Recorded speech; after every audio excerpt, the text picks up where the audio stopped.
सबका स्वागत है भाई। जहां राजकोट में ओडीआई मुकाबला हुआ खत्म, आखिरी ओडीआई श्रृंखला का, जिसमें ऑस्ट्रेलिया ने 66 रन से अपने नाम किया और ये श्रृंखला हुई खत्म 2-1 से। ऑस्ट्रेलिया ने अब इस जीत के साथ भाई अपना वो 5 मैच में लगातार ओडीआई क्रिकेट में 5 मैच हारने के बाद आखिरकार विश्व कप से पहले एक जीत अपने नाम कर लिया। और इस मुकाबले के बारे में और विश्व कप पे भी नजर हमारी होगी, उस सब के ऊपर चर्चा करने के लिए हमारे साथ जुड़ चुके हैं Piyush Chawla. Piyush, thank you so much for joining us sir. सबसे पहले with respect to the match जो राजकोट में हुआ, जब आप 353 रन का एक लक्ष्य चेज कर रहे हो एंड चाहे रोहित शर्मा ने जिस तरीके से बल्लेबाजी करी, look really good, smooth, flowy, pick कर रहे थे हर चीज को बहुत जल्दी। Virat Kohli look so much in control, लेकिन अहम वक्त पे अपनी विकेट दे बैठे दोनों के दोनों। और जब आप रन रेट के पीछे चल रहे हो फ्रॉम द स्टार्ट, कितना इंपैक्ट रहता है उन पारियों का? हम सब जानते हैं कि कितना अहम है किरदार यहाँ पे रोहित शर्मा और विराट कोहली का इस वर्ल्ड कप में भी होने वाला है, क्योंकि वो इस तरीके के बल्लेबाज हैं, जब वो बल्लेबाजी करते हैं ना तो चीजें बहुत आसान दिखने लगती है, बैटिंग बहुत इजी दिखने लगती है। और जैसी आज शुरुआत करी रोहित ने, उन्होंने एशिया कप में भी अच्छा प्रदर्शन किया और आज भी जैसी बल्लेबाजी करी, जैसी शुरुआत दी टीम को। और जब इतने बड़े लक्ष्य का आप पीछा कर रहे होते हैं तो आप चाहते हैं कि आपका सलामी बल्लेबाज इस तरीके से बल्लेबाजी करे, तो बखूबी वो रोल को निभा रहे थे। लेकिन गलत समय पे आउट हुए, अच्छा ट्राई किया, अच्छा कैच भी पकड़ा वहां पे। और विराट भी जिस तरीके से पारी खेल रहे थे बहुत ही शानदार नजर आ रहे थे, लेकिन वो एक जो हल्की सी चूक हुई और वहां अपना विकेट गंवाना पड़ा। तो ऐसे बड़े मैच में जब बड़े लक्ष्य का आप पीछा करते हैं तो इन बल्लेबाजों का और लंबा खेलना बहुत जरूरी हो जाता है। ऑल्सो पीयूष, क्योंकि ऐसे मुकाबले में जहां पे आप चेस कर रहे हैं इतना बड़ा टोटल, कितना जरूरी है कि जब विकेट पे बॉल अच्छे बल्ले पे आ रही है, अच्छा बाउंस है, वहां पे बॉल हार्ड है, कि उस फेज में आप मैक्सिमाइज करें। आपको लगता है उस टाइम भारत ने मैक्सिमाइज किया या थोड़ा बिलो पार चल रहे थे आपके हिसाब से? नहीं, बिल्कुल अच्छा चल रहा था सब कुछ, क्योंकि विकेटें जा नहीं रही थी, रन आ रहे थे, हर ओवर में 7-8 रन आ रहे थे, लगातार अंतराल पे चौके छक्के भी मिल रहे थे। तो सब कुछ अच्छा चल रहा था, पर जो एक साथ जब आपके 2-3 विकेट गिर जाते हैं ना, तो वहां पे इतने बड़े लक्ष्य का पीछा करते हुए तो वहां कहीं ना कहीं वो रुख पलट जाता है गेम का, और ऐसा ही आज डिले भी मिला। सर, ग्लेन मैक्सवेल के बारे में बताओ। आप मंजे हुए स्पिनर रह चुके हो, उनको मंजा हुआ स्पिनर तो नहीं बुलाऊंगा, लेकिन काफी टाइम से वो गेंदबाजी कर तो रहे हैं ऑस्ट्रेलिया के लिए। 4 विकेटें लिए, उनमें से 3 आपके नाम ले लेता हूँ यहाँ पे: Rohit Sharma, Virat Kohli, Shreyas Iyer. 3 very good players of spin. Is there a problem in India versus spin, या हम ज्यादा इसमें पढ़ने की कोशिश कर रहे हैं? नहीं, प्रॉब्लम कोई भी नहीं है, कुछ ज्यादा ही सोच रहे हैं। आज अगर बात की जाए तो यही वो गेंदबाज है जो अक्सर हमने देखा है कि 10 ओवर कभी भी नहीं डालता। आज उसका दिन था, आज उसने अच्छे एरियाज में डाली। और कई बार होता है, ऐसी फॉर्म होती है कि आप अच्छी जगह डाल रहे होते हैं, सब कुछ आपके मुताबिक चल रहा होता है। अगर हम चाहे बात करें रोहित की, रोहित ने अच्छा शॉट मारा, वो सीधा हाथ में चला गया, उसने कैच अच्छा पकड़ा। रोहित का थोड़ा विराट ने अगर लेंथ की बात करें तो वो लेंथ थोड़ा सा पिक करने में कहीं गलती हुई होगी। और फिर श्रेयस भी जो था वो बॉल कुछ घूमा नहीं, सिर्फ अच्छे टप्पे पे पड़ के सीधा ही निकला।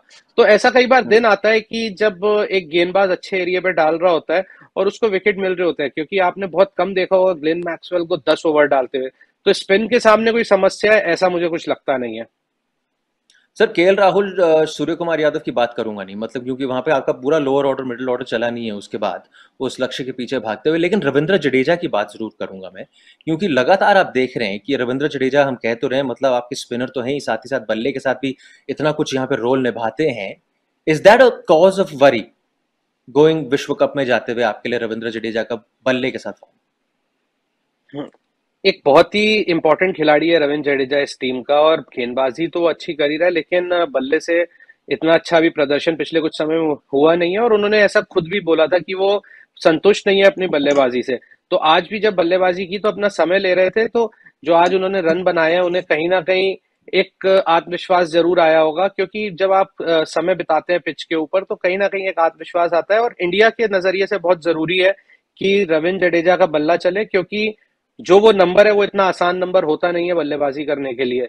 और वहां पे जब बल्लेबाजी करनी होती है तो हमेशा कठिन परिस्थितियों में ही बल्लेबाजी आती है।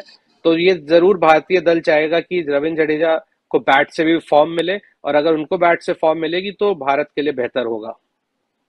तो ये तो जी हो गई राजकोट ओडीआई की बात, और अब लेकिन विश्व कप की भी बात करनी पड़ेगी, क्योंकि अब अगली जो प्रतियोगिता है, सबसे बड़ी प्रतियोगिता विश्व कप है। लेकिन उससे पहले आप ये जर्सी तो देख लो यार दोस्त, खरीद ली मैंने सुपर ऑफिशियल टीम इंडिया की जर्सी। और क्या फील है भाई इसकी, मतलब मजा आ रहा है फील पहन के, गूजबम्स आ रहे हैं बंदे के पास।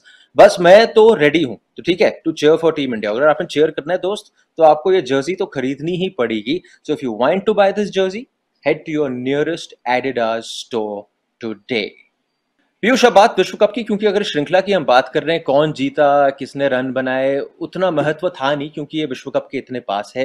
एंड काफी अहम प्लेयर्स को रेस्ट भी किया कुछ कुछ मुकाबलों में। लेकिन अब कहते हैं ना, कुछ सवाल थे विश्व कप से पहले, इस श्रृंखला से पहले। सबसे बड़ा सवाल वो था कि श्रेयस अय्यर का, सूर्य कुमार यादव का, वो तो आराम से आंसर हो गया आप जी विश्व कप से पहले।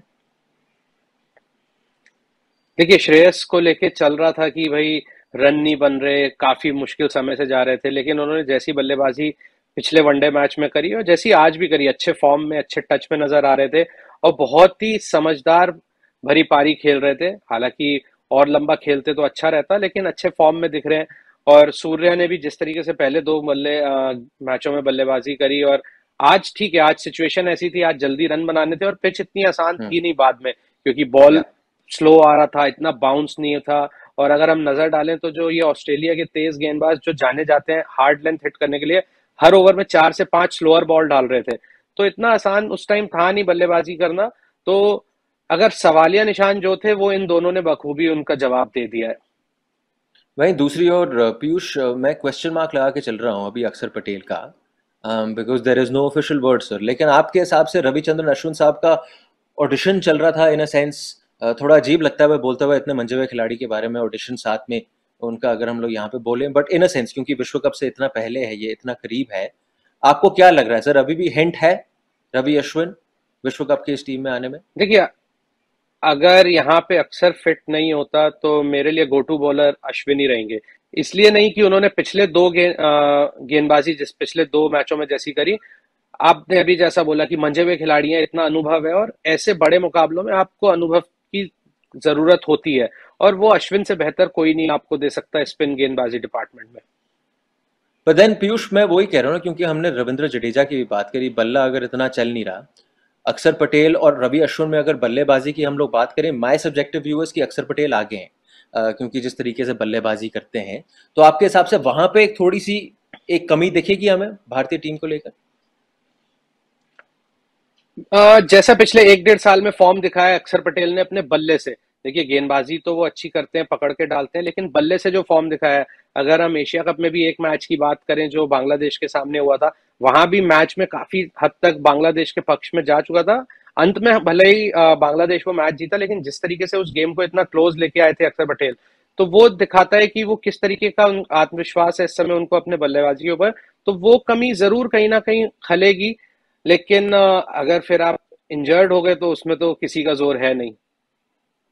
सर वो आखिरी सवाल, क्योंकि बॉलर हु कैन बैट की बात हो रही है ना यहाँ पे, एक और बॉलर हु कैन बैट जिसकी बात होती है वो है शार्दुल ठाकुर। उनका यहाँ पे हम कह रहे थे कि शार्दुल ठाकुर प्लेइंग 11 में दिख रहे थे एशिया कप में, मोहम्मद शामी बाहर हमें दिख रहे थे। इस श्रृंखला के बाद आपको लगता है कि Shardul Thakur playing 11 question mark लग गया है और मोहम्मद शामी क्वेश्चन मार्क लग गया, कि अभी एक 50-50 चल रहा है, पता नहीं किसका चलेगा? मेरे को लगता है अगर यहाँ पे बात करी जाए कि किसके साथ जाना चाहिए, तो मेरे को लगता है कि शामी के साथ जाएंगे, क्योंकि शार्दुल ने भले ही विकेटें निकाली हैं, पर मैंने कुछ दिन पहले भी ये बात बोली थी कि उनका इकोनॉमी रेट बहुत ज्यादा हाई है। और बल्लेबाजी में उन्होंने कोई ऐसी पारी वनडे क्रिकेट में खेली नहीं। उन्होंने टेस्ट मैच में हालांकि अच्छा प्रदर्शन किया है, लेकिन वनडे क्रिकेट अलग होता है, और 8 नंबर पे बल्लेबाजी करना, जो वो 7-8 नंबर होता है ना, वो 6-7-8 इनफैक्ट, वो इतना आसान होता नहीं है। तो उस नंबर पे आके उन्होंने ऐसा कुछ खास पारियां खेली नहीं है कि आप उसको दिमाग में लेकर चलें कि भाई ये हमें बल्लेबाजी करके देगा। तो मेरे को लगता है कि अगर बात की जाएगी इन दोनों के बीच में, तो शामी इस समय आगे चल रहे हैं। Perfect Piyush, thank you so much for joining अस। लेकिन आपको अलविदा कहने से पहले मैं दर्शकों को एक बारी बता दूं, भाई देखो, जो आप लोग हैं ना, कि आपने एक कॉन्टेस्ट चल रहा है इस पूरी श्रृंखला के दौरान, अगर आपने पार्टिसिपेट नहीं किया है दोस्त, तो आपको फिर से याद दिला दूं, #3 का ड्रीम कॉन्टेस्ट, उसमें पार्टिसिपेट करिए और जल्द करिए, because you stand a chance to win tickets to the world cup finals. इससे बड़ा क्या हो सकता है मेरे दोस्त? Indian cricket team jersey sign by your favourite cricketers भी आप जीत सकते हैं। This and many more exciting prizes to be won. देख लो दोस्त, क्योंकि यही मौका है आपके पास। पार्टिसिपेट करना है तो कैसे करेंगे? Just follow Adidas India on Instagram, and sign up for the Addy Club membership on the Adidas app or website. Terms and conditions apply. Piyush, thank you so much for joining us ji. अब तो बातचीत होगी विश्व cup के दौरान, पता चल जाएगा जल्द ही टीम भी कौन सी हमारी घोषित होने वाली है, बिकॉज फाइनल टीम आपको जल्द ही घोषित करनी होती है, तो उसके बाद बातचीत तो चलते रहेगी कौन आया कौन बाहर गया। लेकिन अब मजा आने वाला है क्योंकि ये विश्व कप जो है इसमें देखने में मेरे के ख्याल से 50 ओवर क्रिकेट में थोड़ा एक वो जो कह रहे हैं ना, I don't know how what you think of it, बहुत टाइम से बातचीत यही हो रही है कि 50 ओवर क्रिकेट का इस कैचअप कर रहा है टेस्ट क्रिकेट या 2020 को। You suppose this could be that edition, क्योंकि एक it's a coming together of both the formats. अब इस 50 ओवर में देख रहे हैं हार्ड हिटिंग भी हो रही है, रन रेट भी तेज चल रहा है और गेंदबाज भी आपको अटैक करते ही हैं इस फॉर्मेट। बिल्कुल, देखिए जो एक ये ट्रांजिशन पीरियड से 50 ओवर क्रिकेट जा रही है, तो एक ये अच्छा टाइम है क्योंकि यहाँ इंडिया में जब हो रहा है और पिचेस, हर तरीके की पिचेस मिलने वाली हैं, जो हम 8 से 10 वेन्यू पे मैचेस होने वाले हैं, तो मजा आने वाला है दर्शकों को और एक बहुत ही रोमांचक वर्ल्ड कप देखने को मिलेगा यहाँ पे। Piyush, thank you so much for joining अस। दोस्तों, थैंक यू सो मच हमारे साथ मिलने के लिए। अब आपसे बातचीत करेंगे विश्व कप के दौरान। आप देख रहे थे ESPN cricket for match day Hindi, powered by Adidas.